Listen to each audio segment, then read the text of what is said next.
और कमोडिटी बाजार के एक चेक से पहले आपको बता दें कि आज सौदा आपका में क्या एक्शन हम लेकर आए हैं आपके लिए। कमोडिटी बाजार खुलते ही चेक लेंगे और आपको बताएंगे कहां है आपके लिए कमाई की टिप्स। जोरदार रिटर्न आपको दिलवाएगा हमारा तत्काल ट्रेड आइडिया। तो बने रहिए जानने के लिए कि आज क्या है तत्काल पिक आपके लिए। निफ्टी के लिए टारगेट और स्टॉप लॉस पर होगी चर्चा। नतीजों से पहले एचयूएल को खरीदें या बेचें।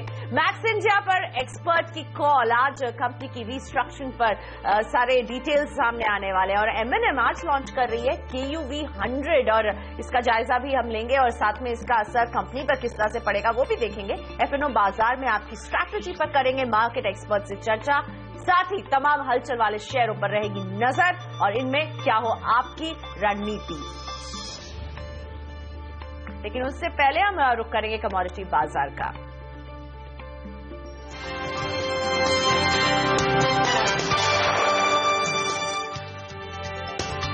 कमोडिटी बाजार में अगर रुपए को देखें तो इसमें कमजोरी बढ़ती जा रही है और ये एक चिंताजनक बात हो सकती है क्योंकि क्रूड भी कमजोर है। ऊपर से चाइना में जिस तरह के वॉलेटाइल बाजार हम देख रहे हैं इन सब का असर रुपए पर पड़ रहा है और रुपया कमजोरी के करीब सितंबर 2013 में हमने जो कमजोरी देखी थी उससे बेहद करीब अब रुपया पहुंच गया है। और कल की रिकवरी के बाद अगर बात करें कच्चे तेल की तो इसमें हमने देखी है कि गिरावट बढ़ रही है।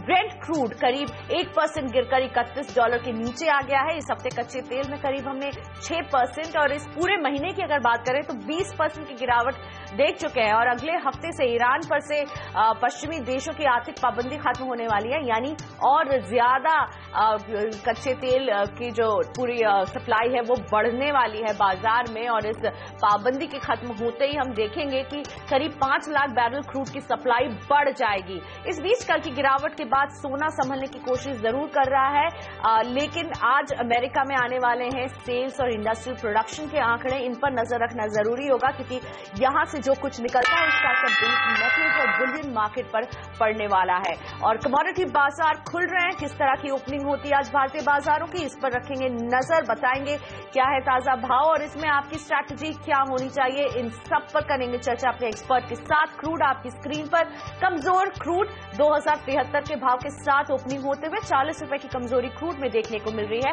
सोना संभल रहा है 25,749 के साथ 112 रुपए की तेजी है आज गोल्ड MCX में। चांदी की अगर बात करें तो ये भी 121 रुपए की मजबूती के साथ आज खुल रहा है। सोना और चांदी दोनों ही हमें संभलते हुए दिख रहे हैं और आज हरे निशान के साथ इनकी ओपनिंग हो रही है। नेचुरल गैस भी हरे निशान के साथ खुलते हुए 145 रुपए 10 पैसे का भाव नेचुरल गैस में नजर आ रहा है।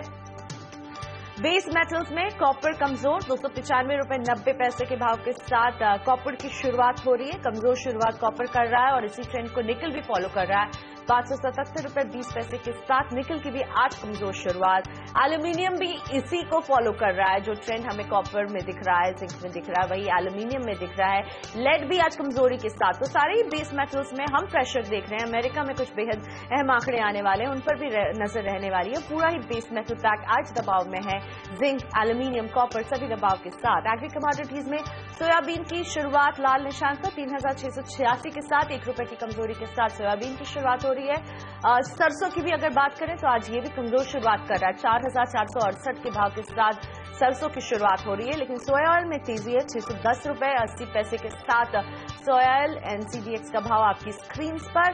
चना कमजोर 4861 के साथ ओपन होते हुए आज के बाजार में। जीरे में भी आज कमजोरी है 13,600 का भाव 30 रुपए की कमजोरी के साथ जीरा NCDX आपके सामने। हल्दी भी आज कमजोर शुरुआत करते हुए ऑलमोस्ट 50 रुपए की कमजोरी 9,782 के साथ आज हल्दी की शुरुआत हो रही है। धनिया मजबूत नजर आ रहा है 6,599 25 रुपए की मजबूती के साथ धनिया की शुरुआत आज के बाजार में हो रही है। चीनी कमजोर है 3,225 के साथ 1 रुपए की कमजोरी चीनी में देखने को मिल रही है।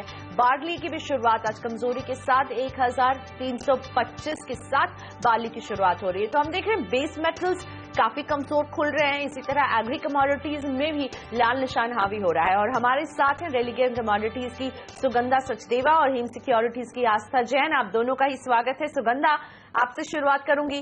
कच्चे तेल में आज क्या करें? क्या गिरावट और बढ़ने वाली है क्योंकि वो जो ईरान का भी एक जो स्टॉप है वो भी खत्म होने वाला है। क्रूड को आप कैसे देख रही हैं इस पॉइंट पर? Good morning Priyanka. Crude oil prices की बात करें तो अभी भी मार्केट में ओवर सप्लाई की कंसर्न्स बने हुए हैं। हमने ब्रीफ रिस्पाइट आते हुए देखा है प्राइसेस में, वेयर इन नाइमिक्स तरह देखें तो प्राइसेस ने $30 अ बैरल को ब्रीफली ब्रेक किया था, but then they did not sustain below that level. So that level was actually acting as a psychological and threshold support level, but prices ने वहां से रिबाउंड लिया है। बट येस, अभी भी मार्केट में कंसर्न्स हैं कि ईरान की सप्लाईज मार्केट में जो ऑलरेडी एग्जिस्टिंग ग्लट है उसमें फर्दर एड ऑन कर सकती हैं, and Iran can supply almost 1 million barrel a day in next 6 months अगर सैंक्शंस पूरी तरह लिफ्ट हो जाती हैं। इसकी वजह से प्राइसेस पे दोबारा आज दबाव देखने को मिल रहा है। हमारी प्रीवियस स्ट्रैटेजी थी 2135 के लेवल्स पर सेलिंग की, but and I would like to revise that strategy. In fact traders 2100 के लेवल पर सेलिंग इनिशिएट कर सकते हैं। हमारा स्टॉप लॉस रहेगा 2145 और डाउन साइड में हम टारगेट कर सकते हैं 2020 एंड 1980 ऑड लेवल्स। तो आप सेल को ही मेंटेन कर रही हैं सुगंधा, जो आपका स्टैंड रहा है। बस आप रिवाइज टारगेट जरूर यहां पर नजर डालने सुगंधा आपको दे रही थी। लेकिन सुगंधा, सोने और चांदी पर क्या नजरिया? हम थोड़ा सा देख रहे हैं कि ये संभल जरूर रहे हैं, लेकिन कंसर्न्स अभी भी बाकी हैं। सोने और चांदी में क्या स्ट्रैटेजी? गोल्ड की बात करें तो लास्ट वीक हमने देखा गोल्ड के प्राइसेस ने 2 मंथ हाई को टेस्ट किया। मार्केट में रिस्क एपेटाइट काफी हद तक हर्ट हुआ है because of the sell off that we are seen in global equities, all because of concern about a slow down in Chinese economy. But मुझे नहीं लगता प्राइसेस अभी 26,135 के लेवल जो एक क्रूशियल रेजिस्टेंस बन गया मार्केट में, जब तक उसको ब्रेक नहीं करेंगे एक फर्दर अपसाइड देखने को नहीं मिलेगी। No doubt I am not very bearish on gold prices, but अगर हम आज का ट्रेंड देखते हैं, since prices are facing a stiff resistance at above 26,000 level, एक सेलिंग की एडवाइस रहेगी आज इंट्राडे सेशन में एट लेवल्स ऑफ अराउंड 25,780। हमारा स्टॉप लॉस रहेगा 25,920 और डाउन साइड में हम टारगेट कर सकते हैं 25,620 से 600 ऑड लेवल। और अब आस्था जैन भी मेरे साथ है। नमस्ते आस्था, एग्री कमोडिटीज पर कहाँ पैसा लगाया जाए आज के दिन? एग्री कमोडिटीज की बात करें तो बेसिकली जीरा ने काफी इंपॉर्टेंट अपना यहाँ पे सपोर्ट लेवल ब्रेक किया है 13,800 का मार्च कॉन्ट्रैक्ट की अगर मैं यहाँ बात करूँ, और इसीलिए अच्छी खासी मंदी इस काउंटर पे आगे चलते हुए देखने को मिल सकती है। फंडामेंटल्स की बात करें तो फंडामेंटल्स अभी भी वीक है, स्विंग काफी स्ट्रांग हुई है, एक्सपोर्ट डिमांड वीक है, और टुगेदर जीरा में आगे भी मंदी देखने को मिल सकती है। मार्च कॉन्ट्रैक्ट में सेलिंग की सलाह रहेगी 14,000 पे, 14,210 के स्टॉप लॉस के साथ टारगेट रहेगा 13,720 का। सेकेंड कॉल रहेगी ग्वास में। जी, जीरे पर आप सेल की सलाह। कोई और कमोडिटी से आपके आस्था आपके रडार में? जी बिल्कुल, सेकेंड कॉल मेरी ग्वास सीट में रहेगी। कल काफी यहाँ पे काफी एक हमने मंदी देखने को मिली है, तो ऐसा लगता है टेक्निकली अगर देखा जाए तो एक यहाँ पे रिवर्ट आना चाहिए प्राइसेस में डाउन साइड की तरफ। सेलिंग की सलाह इस काउंटर पे भी रहेगी फरवरी कॉन्ट्रैक्ट में 3,300 के लेवल्स पे 3,400 के स्टॉप लॉस के साथ। गोइंग फॉरवर्ड टारगेट रहेगा 3,160। ग्वास सीड और जीरे पर सलाह दे रही हैं आस्था। लेकिन सुगंधा, आपसे मैं सलाह लेना चाहूंगी रुपए पर कमजोरी हावी होती जा रही है, क्या करने की सलाह है? रुपए में अगर हम देखें, yes we have seen a 28 month low. In fact ये 2013 के बाद, सितंबर 2013 के बाद दोबारा रुपये ने इन लेवल्स को रीविजिट किया है। It's all on back of concerns about global economy. Global economy इस टाइम पर काफी शेकी नजर आ रही है, all because of concerns about a sell-off in Chinese economy and the slowdown in Chinese economy. इसकी वजह से all emerging market assets hurt हुए हैं. There have been concerns about outflows from all emerging market assets और इसकी वजह से ही हमने इंडियन रुपी को काफी हद तक हर्ट होते हुए देखा है। अगर हम नियर टर्म की बात करते हैं, मुझे लगता है एक डेफिनेटली एक रिस्पाइट मिल सकता है इंडियन रुपी को। इंट्राडे में एक स्मॉल पुल बैक आ सकता है डाउन साइड की तरफ, बट येस ओवरऑल स्ट्रैटेजी हमारी डॉलर में बाइंग ही रहेगी। हमारी एडवाइस रहेगी 6730 के लेवल्स पर बाइंग इनिशिएट कर सकते हैं डॉलर में। हमारा स्टॉप लॉस रहेगा 67.15 और हायर साइड में हम टारगेट कर सकते हैं 67.65 और लेवल। आस्था, आपसे समझना चाहूंगी, सरसों में हमने कल तेजी देखी थी, आज आप सरसों को कैसे देख रही हैं? क्या स्ट्रैटेजी रखेंगी सरसों में? सरसों की अगर हम बात करें तो जो कल की तेजी थी वो बहुत ज्यादा टिकाऊ नहीं लगती है। काफी छोटा सा मोमेंटम इस काउंटर पे हुआ था। फंडामेंटल्स पे देखा जाए तो जो ग्लोबल आरएमसी प्रोडक्शन के डेटा निकल के आ रहे हैं वो काफी स्ट्रांग आ रहे हैं। उसकी वजह से ऐसा लगता है कि एक बार यहाँ पे एक नीचे की तरफ हमें प्राइसेस देखने को मिल सकती है। 4468 के लेवल पे अभी मॉर्निंग में ये ट्रेड कर रहा था। गोइंग फॉरवर्ड 4600 के भी लेवल्स हमें देखने को मिल सकते हैं। जो ट्रेडर्स हैं उनको मैं एक यहाँ पे टेक्निकल स्टॉप लॉस जरूर दूंगी जिन्होंने भी बाइंग की है। 4150 का काफी इंपॉर्टेंट सपोर्ट है, अगर वो ब्रीच होता है तो मीडियम टर्म के ट्रेडर्स भी एक यहाँ पे सेल कर सकते हैं और शॉर्ट टर्म में आज हमें यहाँ पे वीकनेस देखने को मिल सकती है। गोइंग फॉरवर्ड 4300 तक के टारगेट है। तो सरसों आज दबाव में है, लेकिन एक और सेक्टर जिसने आज दबाव भरी शुरुआत की है वो मेटल है। मेटल पैक में हमने देखा है सारे मेटल काउंटर्स आज दबाव के साथ खुले हैं। सुगंधा, मेटल पैक में आज आप कहां पैसा लगाएंगी या इससे दूर रहेंगी? नहीं, मैं इससे दूर नहीं रहूंगी। Rather I am looking at very good opportunities for selling in base metals. आज हमारी एडवाइस रहेगी बेस मेटल्स में सेलिंग कर सकते हैं। मेरी टॉप पिक रहेगी जिंक में कर सकते हैं। I would like to revise the levels in zinc also. Earlier we had given a sell in zinc at 102 levels, but I think we can revise those levels. 101.50 के levels पर selling initiate कर सकते हैं zinc में, और हमारा stop loss रहेगा 102.50 और डाउन साइड में हम टारगेट कर सकते हैं 99.80 ऑड लेवल्स। शुक्रिया आप दोनों का। इस सुगंधा और आस्था मेरे साथ ही एक पूरा विमेन पैक्ट हमारे गेस्ट एक्सपर्ट थे जो आपको बता रहे थे कमोडिटी बाजार में आपकी स्ट्रैटेजी क्या होनी चाहिए। वैसे हम कमोडिटी बाजार का ताजा अपडेट आपको दिन भर देते रहेंगे, लेकिन फिलहाल वक्त है एक छोटे से ब्रेक का। लेकिन आगे शुरू करेंगे सौदा आपका का सफर। आपके लिए लेकर हाजिर हो रहे हैं जोरदार कमाई का तत्काल ट्रेड आइडिया, साथ ही एक्शन वाले स्टॉक्स में हम लेंगे राय सिमी भौमिक की कि आपको क्या करना चाहिए। तो वापस आइए।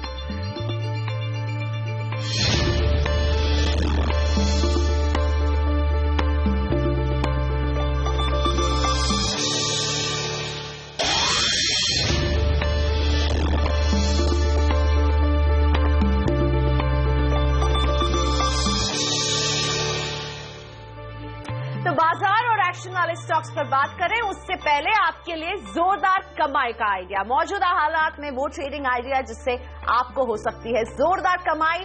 वक्त है तत्काल ट्रेड आइडिया का।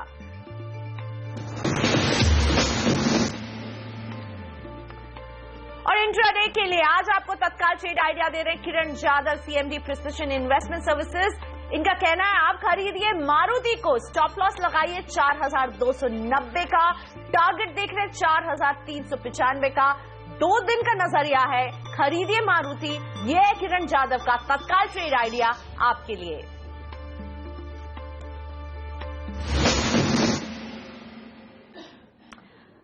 बाजारों की बात करें तो कमजोर शुरुआत रही है, थोड़ा सा संभले बाजार और फिर से लाल निशान में स्लिप कर गया है सेंसेक्स और निफ्टी। सेंसेक्स में हम करीब 33 अंकों की गिरावट देख रहे हैं, 24,739 पर सेंसेक्स है। निफ्टी भी दबाव के साथ है, हालांकि 7,500 को मेंटेन कर रहा है, 7,522 के स्तर पर है। 14 अंकों की गिरावट हम निफ्टी में देख रहे हैं। मिड कैप की अगर बात करें तो यहां पर भी दबाव है, करीब 14 अंकों की गिरावट यहां पर भी देखने को मिल रही है। लेकिन बैंक निफ्टी में 35 अंकों का दबाव है। कल के बहुत भारी दबाव के मुकाबले उतना तो नहीं है, संभल रहे हैं जरूर। सुबह जिस तरह से धीमी शुरुआत हुई थी, लेकिन अभी भी लाल निशान में है बाजार। एडवांस डिक्लाइन रेशियो पर अगर नजर डालें तो 832 शेयर हैं जो बढ़ने वाले हैं और इनके मुकाबले 565 शेयर हैं जिनमें हमें दबाव देखने को मिल रहा है। और बात करें कि कहां पर हमें दिख रहा है हरा निशान, तो रिलायंस में आज देख रहे हैं तेजी है। मारुति सुजुकी में भी आज बढ़त के साथ कारोबार हो रहा है। बीपीसीएल भी बढ़त पर है। इन्फोसिस कल शानदार नतीजे पेश किए कंपनी ने और आज उसी मोमेंटम को कैरी करते हुए हरे निशान पर। इंडसइंड बैंक में भी तेजी के साथ हरे निशान पर कारोबार हो रहा है। ये है निफ्टी के गेनर्स। डॉक्टर रेड्डीज में तेजी, टेक महिंद्रा भी आज हरे निशान में खुला है। सन फार्मा और एक्सिस बैंक भी आज हरे निशान में कारोबार कर रहे हैं। लेकिन निफ्टी में दबाव आ रहा है गेल से, ऑलमोस्ट 2.5% से ज्यादा की गिरावट गेल में देखने को मिल रही है।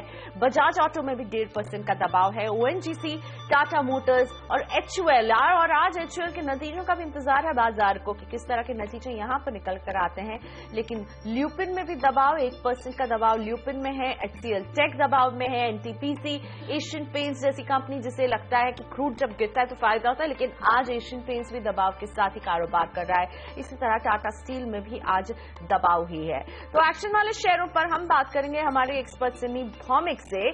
सिमी भौमिक हमारे साथ जुड़ने वाली है बस थोड़ी ही देर में। साथ ही में आपके मार्केट में क्या स्ट्रैटेजी होनी चाहिए। बस सिमी, क्या आप मुझे सुन पा रहे हैं? तो मुझे बताइए निफ्टी में आज आप क्या करने की सलाह देंगी? दबाव है, बहुत ही वॉलेटाइल लग रहा है।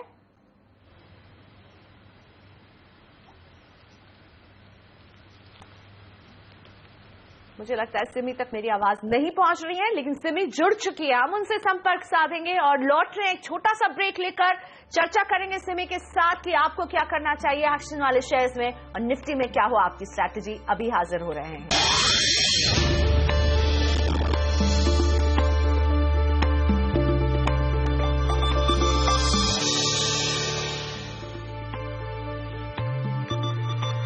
बाजार में सीमित दायरे में कारोबार हो रहा है। कुछ एक्शन वाले स्टॉक्स नजर आ रहे हैं और कुछ जिनमें कम एक्शन है, जिसमें HUL का नाम शामिल है, जिसके नतीजों का आज इंतजार है बाजारों को, इस पर भी रहेगी नजर।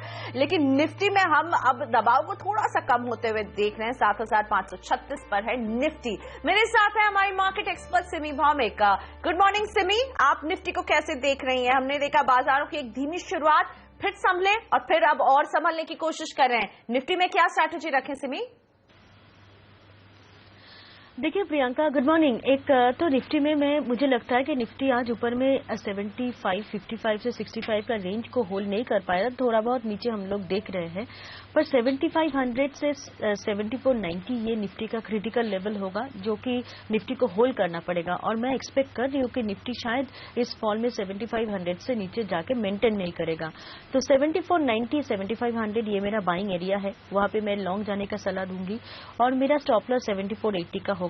मैं एक बाउंस बैक एक्सपेक्ट कर रही हूँ, जिसका टारगेट 7580 से 7600 हो सकता है। इनफैक्ट मैं ये सोच रही हूँ कि आज फ्राइडे है और इतना दिनों निफ्टी का जो अपर बाउंड्री था 7600 से 7615, शायद निफ्टी एक बार के लिए उस रेंज को अटेम्प्ट करेगा अगर अच्छा ग्लोबल मार्केट्स का सहारा मिलता है। अभी भी उतना अच्छा सहारा नहीं है, यूरोप का खुलने का इंतजार है। अगर यूरोप अच्छा खुला और उसके साथ अच्छा स्ट्रेंथ शो करता है तो मुझे लगता है कि निफ्टी आज एक अटेम्प्ट तो जरूर देगा ऊपर की तरफ 7600 से 7615 का रेंज को छूने के लिए। मैं वही एक्सपेक्ट कर रही हूँ। 7480 के नीचे स्टॉप लॉस मेंटेन करूंगी। ओके, सो 7480 का स्टॉप लॉस का ध्यान रखें। और सिमी को पूरी उम्मीद है कि आज बाउंड्री टच करेगी निफ्टी। लेकिन सिमी, इस बाजार में आपके दो पसंदीदा स्टॉक कौन से होंगे? दो पिक्स बताइए। टेक्निकली आप किन्हें साउंड देख रही हैं? देखिए प्रियंका, मेरा दो पिक, एक तो रिलायंस इंफ्रा है, जिसमें मैं एक रिकवरी आज एक्सपेक्ट कर रही हूँ, क्योंकि रिलायंस इंफ्रा में रिसेंटली काफी बड़ा सेल ऑफ आ चुका था और मुझे लगता है कि इस बार रिलायंस इंफ्रा को ऊपर आना पड़ेगा। 550 के आसपास मेंटेन कर रहा है अभी। मेरा स्टॉप लॉस 530 का है और जो मैं पुल बैक एक्सपेक्ट कर रही हूँ उसका टारगेट 570 से 580 का हो सकता है। इसने एक अच्छा फॉर्मेशन बनाया था नीचे, एक लॉन्ग टेल डोजी बनाया था, एक बुलिश हैमर भी कहते हैं। एक सस्टेन डाउन ट्रेंड के बाद जब वो फॉर्मेशन हम लोग देखते हैं तब वो बुलिश फॉर्मेशन होता है। जैसा फॉर्मेशन हम लोग निफ्टी में देखा था परसों, वैसा ही फॉर्मेशन रिलायंस इंफ्रा में आया है। इसलिए मैं निफ्टी में भी मुझे लगता है कि शायद परसों का जो लो निफ्टी बनाया था 7425 का, वो लो निफ्टी शायद तोड़ेगा नहीं।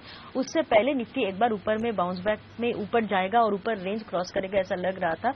जस्ट उसी बेसिस पर मैं रिलायंस इंफ्रा को देख रही हूँ। मुझे लगता है कि नीचे से एक अच्छा पुल बैक देखने को मिल सकता है, जिसका टारगेट 570 से 80 का हो सकता है। 5735 के नीचे, मतलब आज का जो डे लो है उससे नीचे स्टॉप लगा के मैं सजेस्ट करूंगी।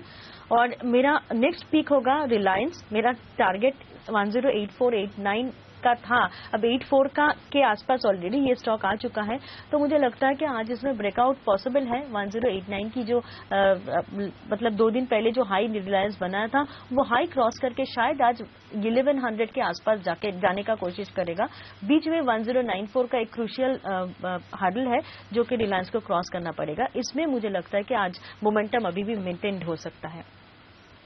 जी, और डिस्क्लेमर आपकी स्क्रीन पर है। आप जो चैनल देख रहे हैं वो टीवी 18 का चैनल है। टीवी 18 और इसकी होल्डिंग कंपनी नेटवर्क 18 का स्वामित्व और प्रबंधन रिलायंस इंडस्ट्रीज के हाथ में है। और इसी के साथ वक्त है ब्रेक का, लेकिन ब्रेक के बाद और ढेर सारा एक्शन लेकर हम आएंगे आपके लिए। एफएनओ बाजार में आपकी स्ट्रैटेजी पर करेंगे चर्चा। मेरे साथ जुड़ने वाले हैं मार्केट एडिटर अनिल सिंघवी, और अनिल सिंघवी के साथ होंगे दो मार्केट एक्सपर्ट। आपको बताएंगे एफएनओ स्ट्रैटेजी क्या हो आपकी आज।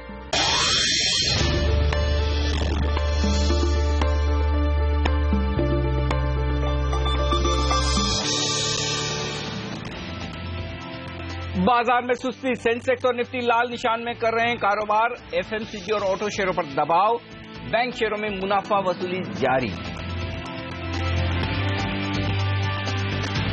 HUL के नतीजे आज 5 से 6% वॉल्यूम ग्रोथ का अनुमान।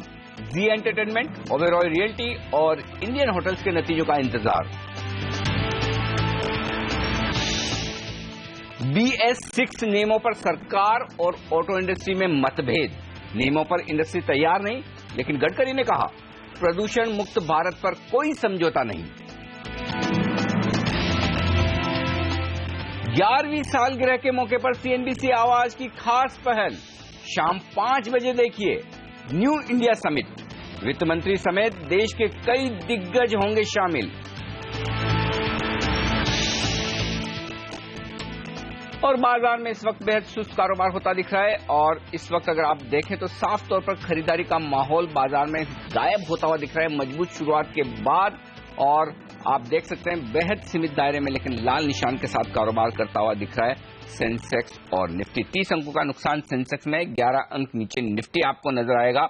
मिड कैप इंडेक्स लगभग 2 पॉइंट ऊपर है, यानी कि मिड कैप इंडेक्स में अब ऊपरी स्तरों से अच्छी खासी मुनाफा वसूली हावी होती दिख रही है। ये एक चिंता की बात कही जा सकती है। तो थोड़ा सा नुकसान अब मिड कैप शेयरों में भी बढ़ता हुआ दिख रहा है। बैंक निफ्टी लगभग 30 अंक इस वक्त नीचे आपको नजर आएगा।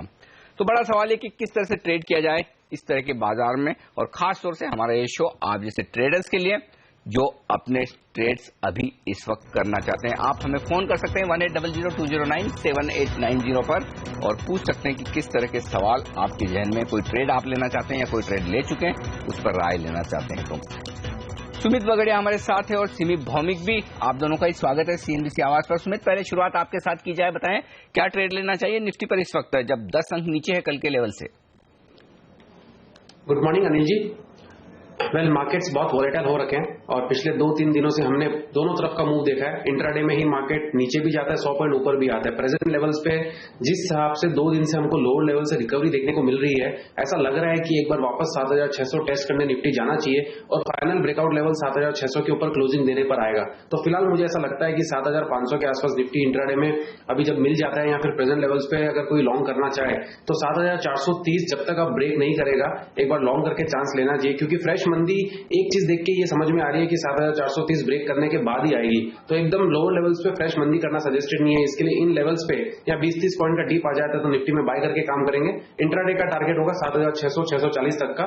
7600 के ऊपर क्लोजिंग देगा, उसके बाद हमारा कन्विक्शन स्ट्रांग हो जाएगा for the targets of 7700 and 7800। Okay, 7400 के नीचे मंदी है, 7600 के ऊपर तेजी है। इस वक्त आपको करनी है खरीदारी 7430 के स्टॉप लॉस के साथ। 7600, 7640 से ऊपर का लक्ष्य निफ्टी पर इस वक्त है। चलिए, निफ्टी के अलावा बैंक निफ्टी पर भी राय ले ली जाए। यहां पर क्या संकेत मिल रहा है सुमित, और क्या ट्रेड लेना चाहिए? अनिल जी, बैंक निफ्टी ज्यादा वीकनेस दिखा रही है कंपेयर टू निफ्टी और बैंक निफ्टी में प्रेजेंट लेवल्स पे हमको कन्विक्शन नहीं आ रहा है तेजी करने का, और मंदी इसके लिए नहीं करना चाहते क्योंकि ओवरसोल्ड है और एकदम लोअर लेवल्स पे चल रहा है। इसके लिए हम तेजी के लिए एक लेवल का वेट करेंगे 15800। हमको ऐसा लग रहा है कि एक रिवर्सल लेवल होगा जिसके बाद हमको एक तेजी देखने को मिलेगी बैंक निफ्टी में। अभी चल रहा है 15600 के आसपास। 200 पॉइंट का हम और वेट करेंगे, उसके बाद हम लॉन्ग इनिशिएट करेंगे, यानी ब्रेकआउट 15800 के ऊपर आए उसके बाद बाय करें। स्टॉप लॉस 15500 और टारगेट 16300 तक का लेके चले। हो सकता है 1 से 2 दिनों में हमें देखने को मिल जाए, बट बैंक निफ्टी को हम ब्रेकआउट पे ही बाय करेंगे, फिलहाल कुछ नहीं करेंगे। तो फिलहाल इंतजार करें बैंक निफ्टी में खरीदारी करने का और 15800 के पार निकलने के बाद ही बैंक निफ्टी में खरीदारी का मौका बनेगा। 15500 तब स्टॉप लॉस होगा और 16200, 16300 के लक्ष्य के लिए करनी चाहिए आपको तेजी। चलिए, अब लेते हैं दर्शकों के सवाल। मध्य प्रदेश देवास से हमारे साथ जुड़ रहे हैं इस वक्त चिराग सर, पूछिए अपना सवाल। जी गुड मॉर्निंग। गुड मॉर्निंग जी, मैंने इन्फोसिस का 1200 का कॉल ऑप्शन खरीदा है 6.35 के रेट से। तो अभी क्या टारगेट होना चाहिए और क्या स्टॉप लॉस रख के ट्रेड होना चाहिए वो बता दीजिए। ओके, 1200 रुपए की स्ट्राइक प्राइस का कॉल ऑप्शन खरीदा है आपने 6.35 रुपए में इन्फोसिस का, और इस वक्त दाम चल रहा है इसका लगभग 4.80 रुपए, मामूली नुकसान में। सुमित, क्या राय रखते हैं आप इन्फोसिस के कॉल ऑप्शन पर? इस वक्त 1200 का कॉल खरीदना सही है इनके लिए? देखिए, इन्फोसिस ने ब्रेकआउट तो दे दिया है और इन्फोसिस में एक तेजी बन रही है और अब ऐसा लगता है कि इसका इमीडिएट टारगेट 1200 का होगा और 1200 के ऊपर ये अगर क्लोजिंग दे देगा तो फिर इन्फोसिस के अंदर 1250 से 1280 के लेवल्स देखने को मिल सकते हैं, बट वो जरूरी नहीं है जनवरी में देखने को मिले। जनवरी में जो हमको लगता है देखने को मिल सकते हैं वो 1180 से 1200 के लेवल्स है। तो अगर एक बार इन्होंने जो कॉल ले रखा है वो एकदम ऊपर लेवल का ले रखा है, अगर थोड़ा नीचे का लेते तो इनको बहुत अच्छा प्रॉफिट मिलने की पॉसिबिलिटी थी। अभी मुझे लगता नहीं है कि इसके अंदर इस महीने में इनको ज्यादा मुनाफा होगा, बट ऊपर का ट्रेंड जरूर लग रहा है। तो फिलहाल एक बार ये होल्ड की सलाह रहेगी। इन्फोसिस का जो 1200 का कॉल है इनके पास, बट अगर मुनाफा 1-2 रुपया मिले तो निकल जाए, क्योंकि अगले महीने में और तेजी आएगी। इस महीने में ऑलरेडी स्टॉक ने 100 रुपए की तेजी दे दी है और 50-60 रुपए की तेजी और लग रही है। इतना एक जस्टिफाइड मूवमेंट है इन्फोसिस के लिए इस महीने के लिए। इसके लिए मुझे ऐसा लगता है कि छोटे मुनाफे में निकल जाना चाहिए। फिलहाल होल्ड कर सकते हैं जब तक ये दोबारा 1110-1100 के नीचे इन्फोसिस ट्रेड नहीं करता तब तक। अगले दर्शक हमारे साथ जुड़ रहे हैं जयपुर से विष्णु दत्त शर्मा साहब। शर्मा साहब नमस्कार, पूछिए अपना सवाल। नमस्कार सर, मेरे पास 277 अनलोड के कॉल ले रखे हैं जनवरी के 7700 के निफ्टी के सर। क्या भाव में? ये सर 56 के लिए 56 रुपए में 7700 का कॉल खरीदा। सिमी क्या राय है, निफ्टी पर क्या लेवल्स अहम है?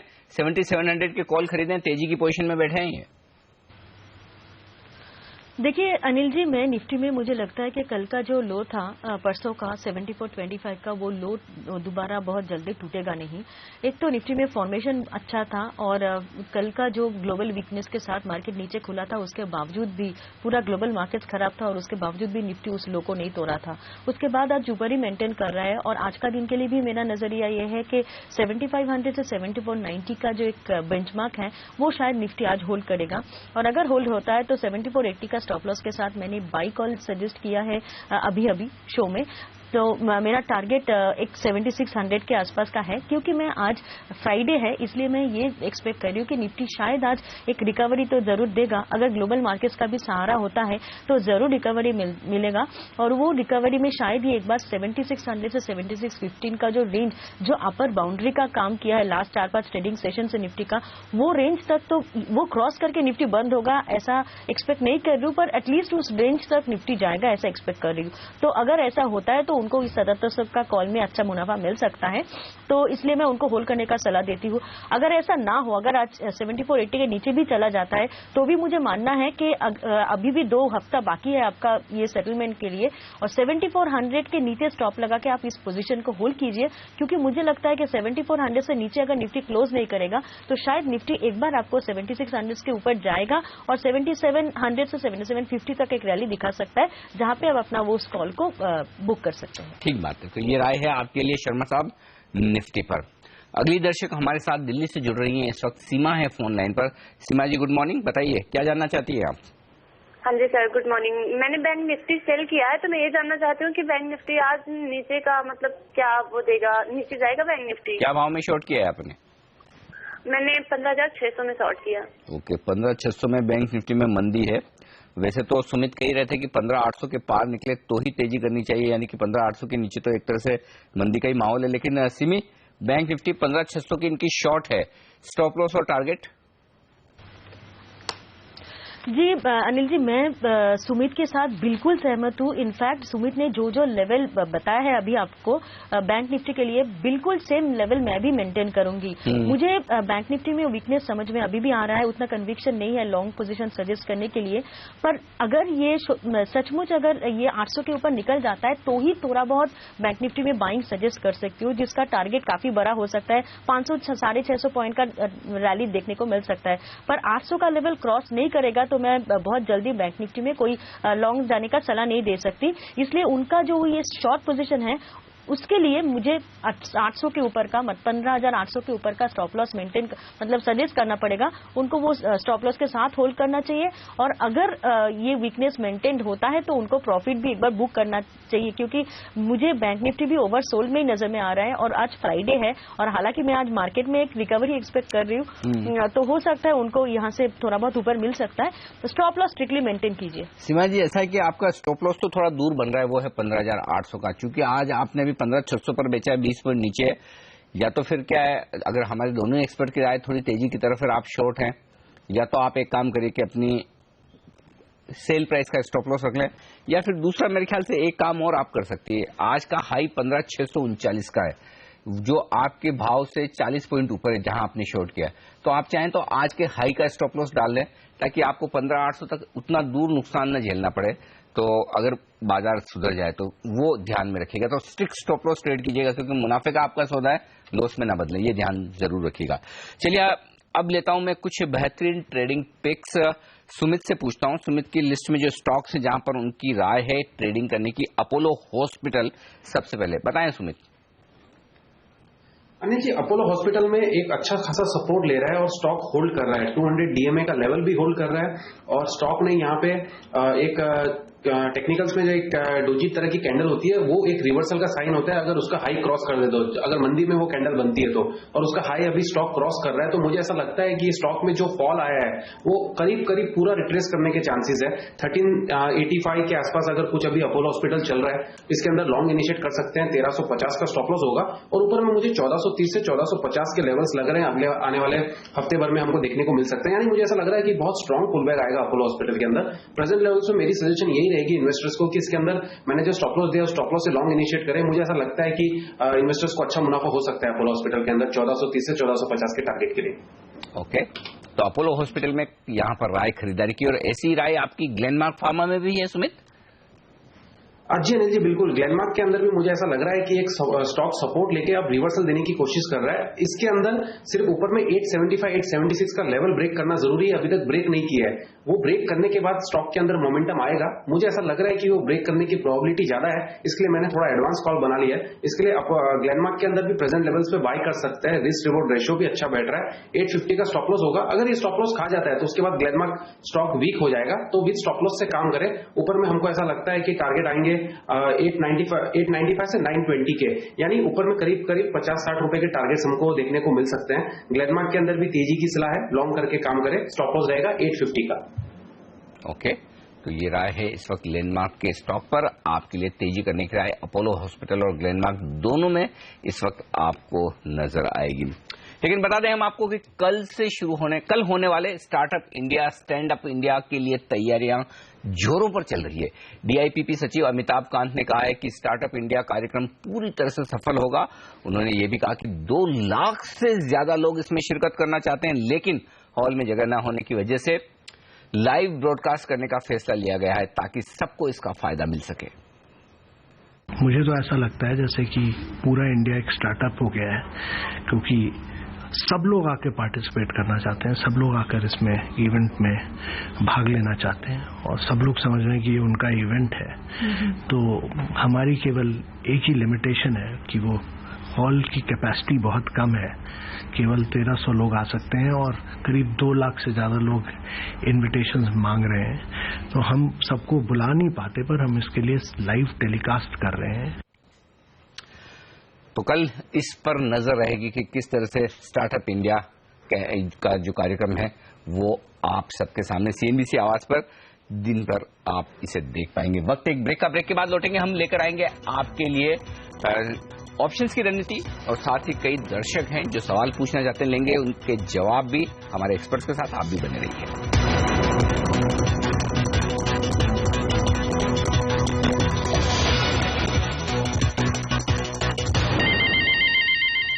और आगे बढ़कर कुछ और दर्शकों के सवाल लें, उससे पहले एक ऑप्शंस की रणनीति ले लेते हैं। यहाँ पर सुमित बगड़िया हमारे साथ है। सुमित से पूछते हैं कि कौन सा ऑप्शन ट्रेड करने की राय है उनकी, बताएं सुमित। अनिल जी, हमने एक कवर्ड कॉल बना रखा है येस बैंक के अंदर। येस बैंक के अंदर एक मल्टीपल सपोर्ट भी है और येस बैंक एक डिसेंडिंग ट्रायंगल का सपोर्ट भी ले रहा है। अगर ये ब्रेकडाउन आता है तब तो इसके अंदर मंदी आएगी। मुझे लगता है कि ये ब्रेकडाउन आएगा नहीं और यहाँ से पुल बैक लेगा। और येस बैंक के अंदर अभी तक इतनी वीकनेस देखने को मिली नहीं है जितनी बाकी स्टॉक्स में देखने को मिल रही है, और यहाँ पे रिस्क रिवॉर्ड रेशियो भी इसके अंदर बहुत अच्छा बैठ रहा है। तो एक फ्यूचर का लॉट बाय करेंगे येस बैंक का, जो कि करेंटली 678 के आसपास चल रहा है। उसके सामने हमारा जो स्टॉप लॉस है उसको सेफगार्ड करने के लिए ऊपर का हम एक 700 का कॉल बेचेंगे, जो कि अभी 11 रुपए के आसपास चल रहा है, और स्टॉप लॉस नीचे में रखेंगे 660 का।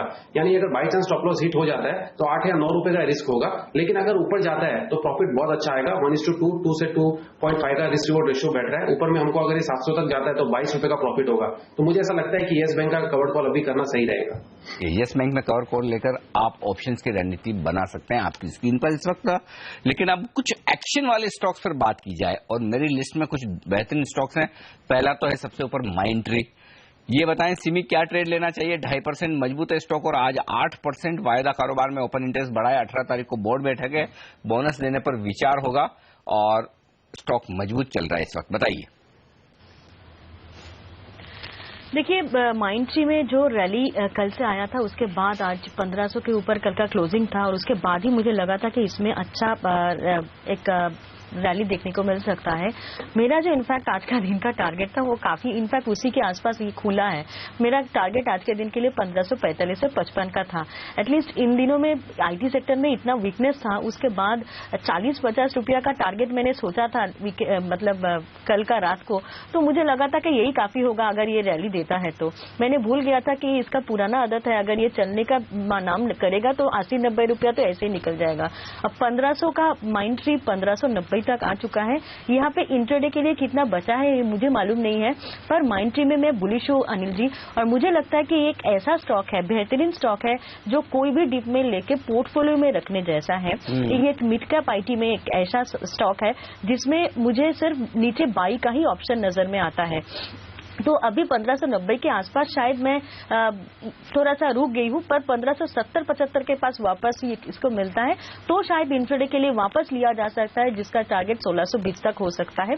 और मुझे इस स्टॉक में बहुत मतलब ये स्टॉक पसंद है। मुझे यहाँ पे भी और डिप में भी पोजिशनल ट्रेड्स के बारे में समझाना है। मैं सजेस्ट कर रही हूँ अगर किसी को चाहिए तो मिड कैप आईटी में ये स्टॉक पोर्टफोलियो में ले सकते हैं। लेकिन इस बीच एशियाई बाजार कमजोर होते हुए दिख रहे हैं और पिछले कुछ मिनटों में वहां पर गिरावट थोड़ी सी बढ़ती हुई दिखी है। चीन के बाजार देखिए लगभग 1.5% नीचे है, कोरिया लगभग 1.25% नीचे है, हांगकांग फिसल चुका है अब लगभग 1.25% नीचे। निक्केई को भी देख लेते हैं, जापान के बाजार है, बड़े बाजार है, वहां पर किस तरह का रुझान है इस वक्त, और वहां पर लगभग 0.1% की गिरावट। तो सारे के सारे एशियाई बाजार इस वक्त लाल निशान में कारोबार करते दिख रहे हैं। और पिछले कुछ मिनटों में जो भारतीय बाजार में गिरावट बढ़ी है उसकी रीजन भी यही है, उसका कारण यही है कि एशिया थोड़ा कमजोर होता हुआ दिख रहा है। हाँ, लेकिन हमने 7500 को होल्ड करने की अब तक कोशिश की है निफ्टी पर, उसके नीचे नहीं गए। आज का लो बताऊं मैं आपको 7511 का है निफ्टी पर स्पॉट पे। HUL यहां पर 1% की कमजोरी है, 8% ओपन इंटरेस्ट में इजाफा मैं देख रहा हूं और आज नतीजे आने वाले हैं। नतीजों के पहले यहां पर मार पड़ती हुई दिख रही। सुमित, क्या राय रखते हैं आप, कैसे ट्रेड करेंगे नतीजों के पहले? नतीजों के पहले तो ज्यादा बेटर तो यही रहेगा अनिल जी की पोजीशन नहीं ले, बट ओवरऑल अगर देखेंगे तो ये स्टॉक के अंदर एक अच्छा सपोर्ट बन रहा है नीचे के अंदर 790 से 800 के आसपास, और अभी सपोर्ट के पास चल रहा है। तो अगर सब कुछ सही रहा तो ये स्टॉक यहां से एक अच्छा मूव देगा, अच्छा रनअप देगा। ऊपर के अंदर ये स्टॉक 850 से 860 तक के लेवल दिखा सकता है। अगर बाई चांस कोई 10 रुपए की डिप मिल जाती है 810 के आसपास तो बाई करके चांस लेना प्रेफर करेंगे। स्टॉप लॉस लगाएंगे इसके अंदर 795 के स्टॉप लॉस से 810 पे लॉन्ग करेंगे और ऊपर के अंदर 835 पहला टारगेट और उसके बाद नेक्स्ट टारगेट 850 से 60 रुपए का। अच्छा, हमने अब एक नई सुविधा शुरू की है आप लोगों के लिए, उन दर्शकों के लिए कि जो अपने सवाल पूछना चाहते हैं। तो जरूरी नहीं कि आप हमें फोन ही करें, आप हमें व्हाट्सएप भी कर सकते हैं। और अब जैसे हमने व्हाट्सएप का नंबर दिया है, ये देखिए आपकी स्क्रीन पर इस वक्त फ्लैश हो रहा है व्हाट्सएप का नंबर। बहुत सारे सवाल आ रहे हैं व्हाट्सएप पे। तरुण शर्मा जयपुर से, इन्होंने हमें एक सवाल भेजा है और ये कह रहे हैं कि इन्होंने डॉक्टर रेड्डी के 2 लॉट शॉर्ट किए हैं 2907 में। ये इनकी शॉर्ट पोजीशन में डॉक्टर रेड्डी का भाव देख लूं फटाफट, 2933, 2907 में बेचा है, फ्यूचर 33 पे ट्रेड कर रहा है, ऊपर है इनके भाव से 25 रुपए। सुमित बताएं फटाफट कहां स्टॉप लॉस लगाएं, क्या टारगेट होगा? निकल जाएंगे तो बेटर रहेगा अनिल जी। मुझे ऐसा लग रहा है कि डॉक्टर रेड्डी बहुत लोअर लेवल पे इन्होंने शॉर्ट कर दिया है। Without stop loss position hold ना करें, क्योंकि अगर स्टॉक में रिवर्सल आता है तो 3000-3050 के लेवल्स तो एकदम इजीली देखने को मिलेंगे। अगर इनको थोड़ा सा चांस लेना है, अगर वॉलेटिलिटी में नीचे मिल जाता है तो 2950 का स्टिक स्टॉप लॉस लगा ले, मेरे हिसाब से अभी निकल जाना चाहिए। ओके, फिलहाल निकल जाएं। यहाँ पर ट्रेंड के विपरीत मजबूत हो रहा है डॉक्टर रेड्डी का शेयर, तो आप रिस्क न रखें तरुण जी, ये राय आपके लिए। चलिए वक्त एक और ब्रेक का, और ब्रेक के बाद लौटेंगे, हमारे कुछ और दर्शकों के सवाल लेंगे। बाजार एक्शन में आता हुआ दिख रहा है, कमजोरी बढ़ती हुई दिख रही है, नजर रखिए स्क्रीन पर। लौटेंगे एक छोटे से ब्रेक के बाद।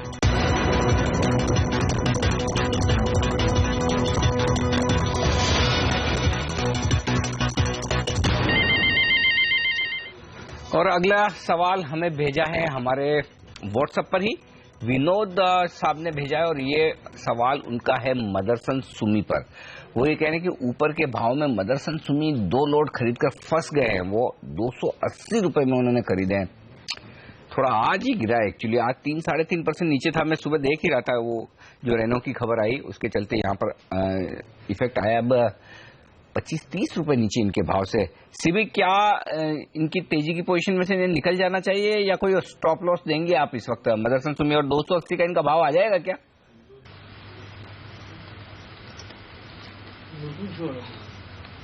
आरंभ हो ना सिमी, लगता है सिमी तक आवाज नहीं पहुंची है। हम कोई बात नहीं, थोड़ी देर में उनसे कनेक्ट करने की कोशिश करेंगे। लेकिन आईडीबीआई को लेकर खबर आ रही है। अच्छा, इन्होंने 3770 करोड़ रुपए का जो एक क्यूआईपी करने की योजना बनाई थी उसे घटाकर 2800 करोड़ किया था। यानी कि उन्होंने क्यूआईपी की साइज कम की। जो फंड रेजिंग वो पहले करने की सोच थे उसकी साइज छोटी कर दी, इसलिए शायद स्टॉक नीचे आ रहा है 3.5-4%। वैसे तो जनरली ये होता है कि चलिए डाइल्यूशन कम हो रहा है तो अच्छी बात है, यानी कि इक्विटी कम। लेकिन इस वक्त लोगों को ये लगता है कि फिर ग्रोथ करने के लिए जो पैसा चाहिए वो कहां से आएगा। तो फिलहाल 3.5% नीचे आईडीबीआई बैंक का स्टॉक ट्रेड करता हुआ दिख रहा है इस खबर के बाद कि उन्होंने अपनी क्यूआईपी की साइज कम की है। सिमी जुड़ चुके हैं हमारे साथ और सिमी से ही राय ली जाए मदरसन सुमी पर। 280 की खरीदारी है, 250-52 पर ट्रेड कर रहा है। स्टॉप लॉस और टारगेट क्या 280 का भाव आ जाएगा क्या इनका? देखिए, इस महीने में शायद तो आने का तो चांस बहुत कम नजर में आ रहा है, पर स्टॉक खराब नहीं है। मुझे लगता है उनको और थोड़ा सा वेट करना चाहिए। स्टॉप लॉस 240-45 के नीचे ही बैठाना पड़ेगा, क्योंकि अभी मार्केट में वीकनेस है और नीचे भी जा सकता है ये स्टॉक।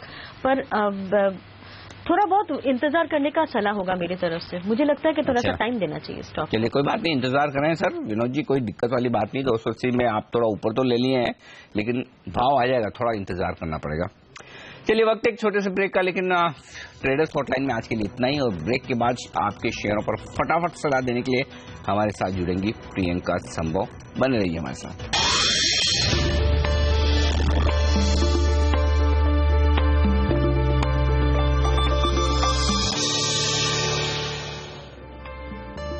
एशियाई बाजारों में गिरावट, सभी बाजार लाल निशान में। भारतीय बाजारों पर भी चढ़ा दबाव। सेंसेक्स 60 पॉइंट तक फिसला। बैंक शेयरों में मुनाफा वसूली जारी।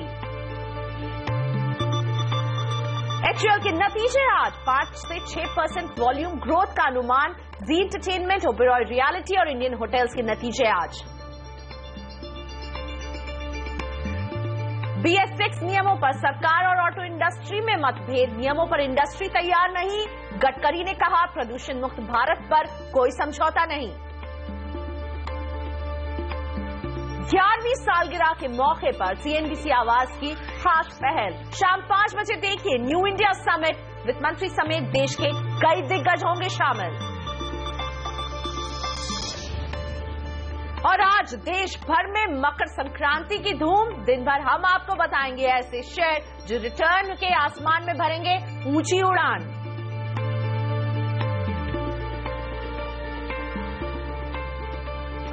और आगे बढ़ने से पहले इंडियन ट्रेडिंग लीग के महामुकाबले का एक अपडेट ले लेते हैं। ट्रेडर विमेन और कमोडिटी लीग में क्या हलचल है, सबसे पहले जानते हैं।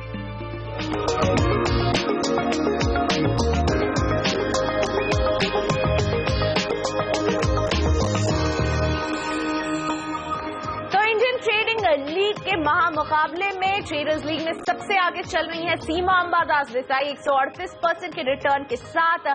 सीमा है नंबर 1 के पायदान में और ये है इंडियन ट्रेडिंग लीग की ट्रेडर्स बोर्ड, जिसमें सीमा अंबादास सबसे आगे 139% के रिटर्न के साथ। और सीमा इसी वजह से विमेन लीग में भी सबसे आगे चल रही हैं। तो women power all over Indian trading league में सीमा अंबादास ट्रेडर लीग में भी आगे, विमेन के भी लीग में आगे चल रही हैं सीमा अंबादास। और अब कमोडिटी है आपके सामने, जिसमें विनय गंगया बंगारी मथ 85% के शानदार रिटर्न के साथ नंबर 1 के पायदान में बने हुए हैं। तो इंडियन ट्रेडिंग लीग का ये है अपडेट, जहां सीमा है ट्रेडर्स और विमेन लीग में आगे और कमोडिटी में विनय चल रहे हैं आगे 85% की रिटर्न के साथ।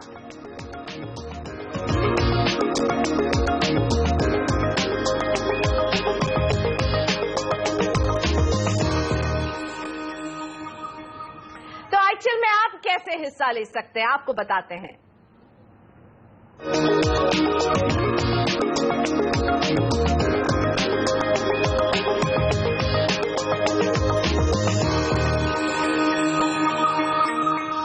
CNBC आवाज पर आप हर रोज देखते हैं इंडियन ट्रेडिंग लीग यानी कि ITL, और ये एक ऐसा प्लेटफॉर्म है जहां पर सिर्फ और सिर्फ 20 रुपए देकर आप बड़े से बड़ा ट्रेड कर सकते हैं और आप अपनी ट्रेडिंग स्किल्स आजमा सकते हैं। हर हफ्ते, हर महीने यहां पर बेहतरीन ट्रेडर्स को अवार्ड दिए जाते हैं, रिवॉर्ड दिए जाते हैं, और इस बार आज इस खास शो में हम लेकर आ रहे हैं ITL की दूसरी तिमाही के विनर्स। जी हां, दिसंबर में जो दूसरी तिमाही खत्म हुई है, किस तरह की परफॉर्मेंस हमारे ITL के ट्रेडर्स की रही है, कितना पैसा इन्होंने बनाया, ये हमारी खास पेशकश। इसमें आप सबका स्वागत है। नमस्कार, मैं हूं अनिल सिंघवी।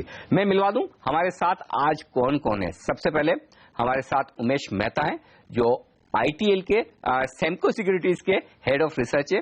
इनके साथ पंकज सरकटे साहब हैं जिन्होंने 248% के रिटर्न बनाए। जी आप सही सुन रहे हैं, 248% के रिटर्न 3 महीने में बनाए, और कमोडिटीज सेक्शन में ये सबसे ऊपर नंबर 1 पर रहे हैं। और इसी कमोडिटीज सेक्शन में तीसरे नंबर पर रहे हैं आकाश मोहला, और इन्होंने बनाए रिटर्न 140% के।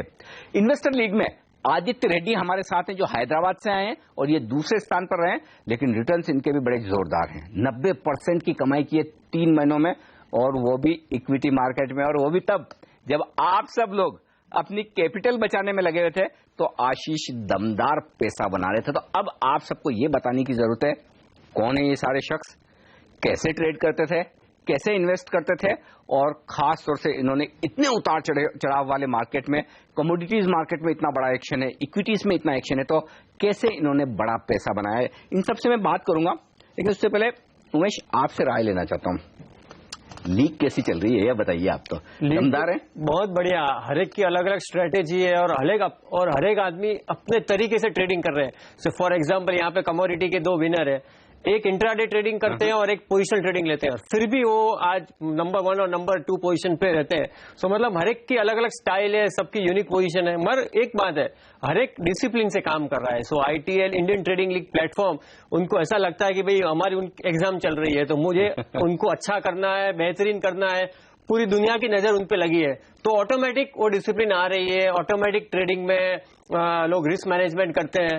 सो काफी बढ़िया, हर एक यूनिक, और people are happy about it. Return भी आ रहा है और they are enjoying the trading experience. Return आ रहा है, ये तो ऐसे पैसे बन रहे हैं जैसे कोई अच्छे से अच्छा फंड मैनेजर भी अपने फॉर्म में भी नहीं सोच सकता कि इस तरह के रिटर्न बने। और सबसे बड़ी बात आपने जो की कि ये डिसिप्लिन से काम करने, मैं सोचता हूँ इन्हीं से बात की जाए, समझा जाए। सबसे पहले आपसे मैं मुलाकात करता हूँ। सर बताएं आप करते क्या है और कब से इक्विटी मार्केट में आप एक्टिव हैं? जी मैं डॉक्टर हूँ और एक मुंबई में मेडिकल कॉलेज में असिस्टेंट प्रोफेसर हूँ। अच्छा। तो MBBS के बच्चों को पढ़ाता हूँ, और इक्विटी मार्केट में मैं 2008 से हूँ। तो पहले तो इन्वेस्टिंग से मैंने चालू किया है। तो आप कब डॉक्टर कब बने? डॉक्टर मैं 2000 में बना, 2000 में। और पोस्ट ग्रेजुएशन जो है वो मेरा 2007 में हुआ। और मार्केट में कब से एक्टिव है? 2008 से। अच्छा, 2008 से। तो अभी आप क्या ट्रेडिंग करते हैं या इन्वेस्टमेंट करते हैं? शुरुआत से आप ट्रेडिंग ही कर रहे हैं?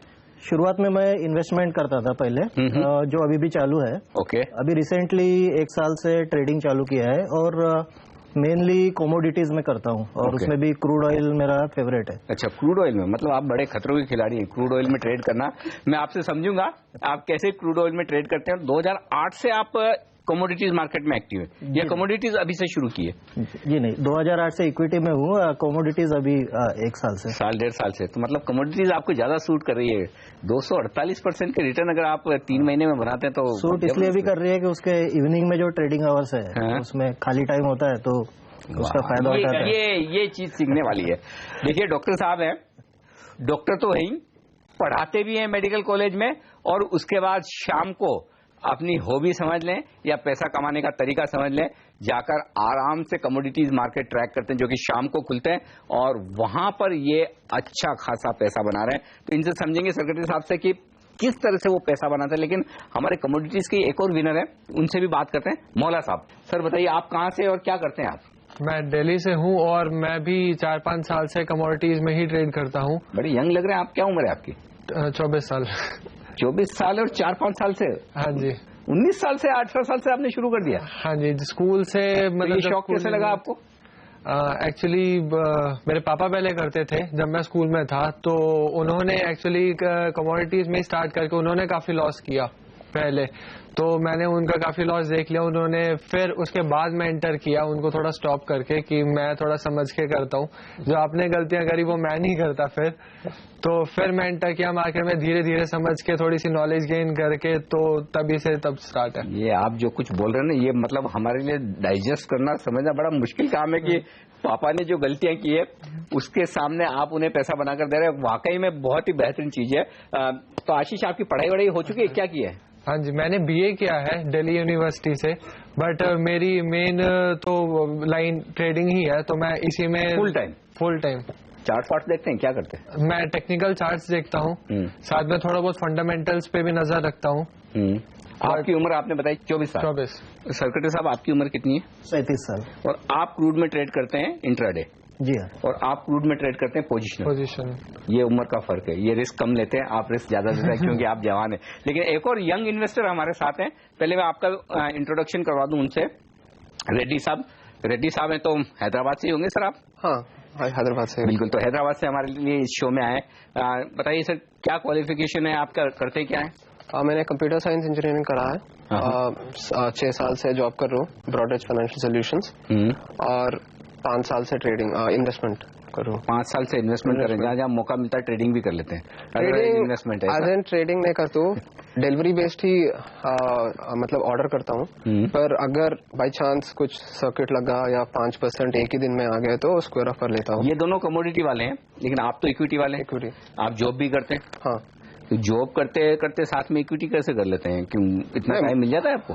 मॉर्निंग उठ के जस्ट न्यूज को फॉलो करता हूँ 9 to 9:30 या 9:30 to 10:30 ऐसा। फिर जॉब के लिए चला जाता हूँ, और जॉब के टाइम भी I keep following money control. तो साइट पे देख के, मतलब एक्टिवली ऑब्वियसली ट्रेड नहीं करता हूँ, पोजीशंस लेता हूँ ऑब्वियसली डिलीवरी, और बेस्ड ऑन कुछ फंडामेंटल कुछ स्टोरीज ऐसा टर्न अराउंड स्टोरीज आए तो मैं यूटिलाइज कर लेता हूँ अपने। पिछले 3 महीनों में 90% कमाई की आपने, ये सही है? हाँ, और एविएशन सेक्टर में स्पाइस जेट। अच्छा, हाँ। अरे वाह। तो मैं आपसे डिटेल में समझूंगा कि आपने 90% 3 महीनों में कैसे कमाया, क्योंकि यहाँ तो हालत ऐसी है कि इस तरह के मार्केट में लोग अपनी कैपिटल बचा पाए, वही बड़ी बात है। कमाई की बात तो छोड़ दीजिए, लेकिन ये कारनामा रेड्डी साहब ने करके दिखाया। मैं आपके पास आऊंगा, उससे पहले सेक्रेटरी साहब, आप इंटरडे ट्रेड करते हैं क्रूड में, मुझे एक चीज बताइए, इससे पहले मैं आपका ट्रेड समझने की कोशिश करूं, आपकी स्ट्रेटेजी क्या रहती है, कैसे आप काम करते हैं? देखिए, सबसे पहले तो मैं एक इंटरमीडिएट ट्रेंड क्या है क्रूड में चल रहा है वो देखता हूँ, एक लॉन्ग टर्म चार्ट देखता हूँ, और उसमें पहले मैं डिसाइड करता हूँ कि बुलिश है या बेरिश है, ऊपर जा रहा है नीचे जा रहा है। एक बार वो डिसाइड कर लिया तो उसके बाद 5 दिन का इंट्राडे चार्ट खोल के सपोर्ट और रेजिस्टेंस लेवल्स डिटरमाइन करता हूँ। बाद में जब इंट्राडे का चार्ट खोलता हूँ, 10 मिनट्स कैंडल देखता हूँ और फोकस करता हूँ कैंडल स्टिक पैटर्न, जैसे कि हैमर पैटर्न है, फिर अपना शूटिंग स्टार है, एंगल्फिंग कैंडल है, उसके बेसिस पे फिर एंट्री लेता हूँ। और अब जो इंटरमीडिएट ट्रेंड जो पहले ही डिटरमाइन किया है और सपोर्ट और रेजिस्टेंस, उसका यूज भी एंट्री लेने के लिए और प्रॉफिट बुक करने के लिए करता हूँ। एक बार अगर समझ लो कैंडल स्टिक पैटर्न मिल गया तो एंट्री लेने के बाद इमेज, पहले तो एंट्री लेने के पहले कुछ टेक्निकल इंडिकेटर्स देखता हूँ, जैसे कि RSI और MACD, ये दोनों मेनली। तो अगर मेरा एक हैमर पैटर्न है तो मुझे बाय करना है, तो उसके बाद अगर हैमर पैटर्न का मतलब कि बहुत ज्यादा ठुकाई हो गई किसी कमोडिटी की या किसी स्टॉक की, और उसके बाद वो रिवर्सल दे रहा है, तो उसमें फिर RSI और MACD में उसका अपोजिट सिग्नल नहीं देना चाहिए, बस इतना ही देखता हूँ, जस्ट फॉर कंफर्मेशन। तो RSI अगर उस वक्त या ओवरसोल्ड है या न्यूट्रल है तो उस ट्रेड में मैं आगे जाता हूँ स्टॉप लॉस के साथ। ठीक बात। 0.5% का स्टॉप लॉस पहले ही लगा देता हूँ। डॉक्टर साहब, इससे पहले आप कुछ और चीज बताएं, मैं आपसे एक चीज पूछना चाहता हूँ। आपने इतने सारे टेक्निकल्स के नाम लिए, सारे बड़े मुश्किल से नाम है, क्या आपने कहीं कोई ट्रेनिंग ली है इसकी, या आपने अपने आप टेक्निकल सीखे, क्या किया आपने? जी शुरुआत में जब चालू किया तभी तो कोई ट्रेडिंग नहीं थी, बट धीरे धीरे करते करते सीखते गया। फिर मेरे कलीग है जिन्होंने टेक्निकल में काफी किया है, तो उन्होंने मोटिवेट किया, तो फिर कुछ कोर्सेज किए हैं नेशनल स्टॉक एक्सचेंज के, कुछ टेक्निकल एनालिसिस में किए हुए हैं मैंने। Basic course. तो आपने बेसिक कोर्स किया, तो बेसिक कोर्स के बाद प्रैक्टिस, ज्यादा एजुकेशन प्रैक्टिस में ही है। लर्निंग ज्यादा इंपॉर्टेंट है और वो एक्सपीरियंस से आती है कि जब जब आप ट्रेड करते रहते हैं तो फिर समझ में आता है कि चार्ट्स में क्या देखना चाहिए, कब देखना चाहिए, किस वक्त क्या चीज इंपॉर्टेंट है। तो पूरी तरह से आपकी ट्रेडिंग चार्ट्स पर बेस्ट रहती है? चार्ट्स पर ही बेस्ट। और आप जो कुछ करना है दिन भर में कर लेते हैं, ओवरनाइट दिन में? हाँ, मतलब इवनिंग में 7 से 10 के बीच में। मतलब मोटा मोटी रात को कभी भी नहीं रखते पोजीशन, या मतलब ये नियम ही है? जी नहीं, तो रात में पोजीशन नहीं रखता हूँ, अगर मन करे तो दूसरे दिन वापस नया पोजीशन। तो फिर वो एक चीज बताइए, ये ठीक है अपनी अपनी स्टाइल है, लेकिन वो फिर जो गैप से ऊपर या नीचे खुलने में जो फायदा होता है वो आप मिस करते, तो कभी आपको ऐसा दुख नहीं होता कि यार मैंने इतनी बड़ी तेजी या मंदी मिस कर दी? जी दुख नहीं होता है, वो इसलिए कि जो डिसिप्लिन है रिस्क मैनेजमेंट, उसमें मैं ज्यादा भर देता हूँ। तो जैसे स्टॉप लॉस तो एक रहता ही है, बट ओवरनाइट में आपका स्टॉप लॉस अगर ज्यादा गैप डाउन हो गया है, गैप अप ओपनिंग हो गया, तो फिर वो काम नहीं करता है। तो उसमें कैपिटल कंजर्वेशन इंपॉर्टेंट है, क्योंकि ये लीवरेज ट्रेडिंग है। बिल्कुल, आपका मार्जिन वाइप आउट नहीं होना चाहिए। बिल्कुल, तो बहुत ही बेहतरीन बात कही यहाँ पर डॉक्टर साहब ने। वो ये कह रहे हैं कि देखिए पोजीशन अगले दिन के लिए ले जाएंगे तो मोटा मुनाफा हो सकता है, लेकिन मोटा लॉस भी हो सकता है। तो ऐसे में दिन का दिन ही प्रॉफिट बनाएं, आगे बढ़ें, और दिन का दिन प्रॉफिट बनता है, बड़ा बनता है। आपने देखा ना 3 महीने में 248% रिटर्न इन्होंने कमाया, तो जाहिर सी बात है कि कमा रहे हैं। लेकिन हमारे बाकी 2 और खास मेहमान भी है जिन्होंने भी दमदार परफॉर्मेंस दिया। और रेड्डी साहब ने तो जो 90% इक्विटी में रिटर्न बनाया वो अभी तक मेरे दिमाग में घूम रहा है कि वो इन्होंने कैसे बनाया, तो उस पर भी मैं बातचीत करूंगा, लेकिन उससे पहले एक छोटा सा ब्रेक।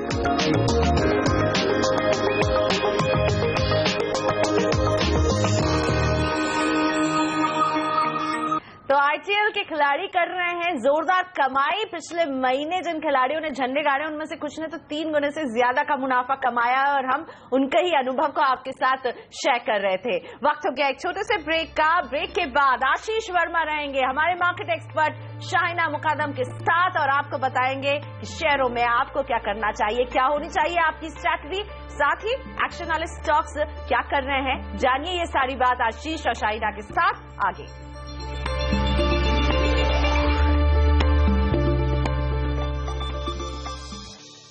ब्रेक के बाद आपका स्वागत है। और भारतीय बाजार हफ्ते का आखिरी कारोबारी सत्र और अब 1/4% की कमजोरी के साथ कामकाज करते हुए, तो शुरुआती हरे निशान के साथ जो कामकाज हुआ था वो सस्टेन नहीं हो रहा। हफ्ते का आखिरी दिन भी अब वो दबाव ही देखने को मिल रहा है। लेकिन चलिए, हमारे साथ इस समय आप जुड़ रही हैं मार्केट एक्सपर्ट शाहिना मुकादम। शाहिना, हाय, स्वागत है आपका कार्यक्रम में। शाहिना, सबसे पहले तो आपको मकर संक्रांति की बधाई। और आज हम सुबह से तमाम बाजार के एक्सपर्ट से एक मकर संक्रांति स्टॉक या कह लें मकर संक्रांति पिक ले रहे हैं। मैम, पहले तो आप अपनी पिक बताएं।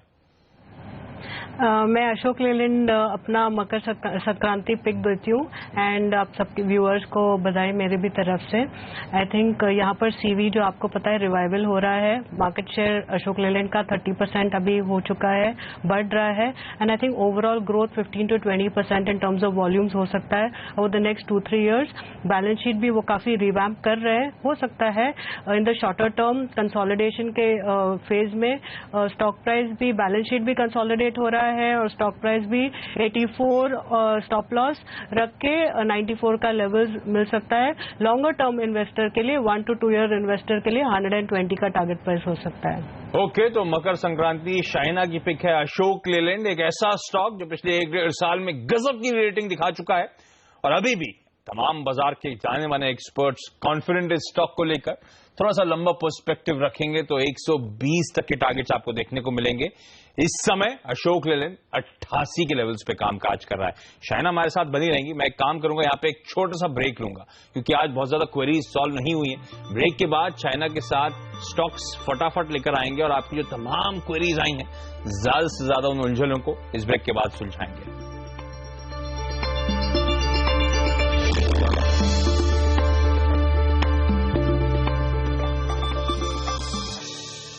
चलिए स्टॉक्स फटाफट की शुरुआत करते हैं। शाहिना मुकादम हमारे साथ हैं। सबसे पहले मुंबई से शाहिना, स्वप्निल का सवाल है न्यूक्लियस सॉफ्टवेयर 150 शेयर हैं 330 की बाइंग। मेरा रिकमेंडेशन रहेगा hold. Short term target 3 month का रहेगा 275 और stop loss 245। Stock ascending triangle pattern में है, इसलिए मैं होल्ड देती हूँ। रायपुर से देवानंद जी का सवाल है बॉम्बे बर्मा 325 शेयर 300 की खरीद है। यहाँ भी होल्ड है मेरा। टारगेट रहेगा 600 रुपीज, काफी अच्छा टारगेट दे रही हूँ।